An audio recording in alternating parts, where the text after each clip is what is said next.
Ditmar Bicaj nuk do t'jetë më pjesë e Vllaznisë. Ashtu si që është përfolur, Lezhjani tashmë është zyrtarisht pjesë e flamurtarit. Bicaj ka firmosur një kontratë re në Vlorë dhe tashmë ka hellur edhe firmën, duke qenë pjesë e vlonjatëve për sezonin e ardhshëm.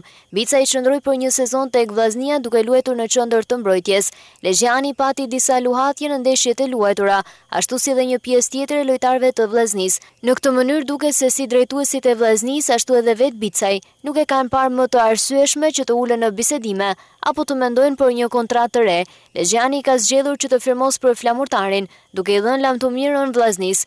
Bicaj nuk është i vetmi sepse ndër të larguarit janë tashmë edhe portieri Agović, mbrojtësit Cicmil, Muleno dhe sulmuesi Pepa. Ende nuk ka një ide se çfarë do të ndodhë me Endri Vrapin, nëse do të firmos apo jo edhe për sezonin e ardhshëm. Nga ana tjetër tek Vllaznia deri tani nuk dihet se cilët do jenë lojtarët që mund të bashkohen për kampionatin e ardhshëm. Qarkullojnë disa emra, por deri më tani nuk ka asgjë konkrete në këtë drejtim.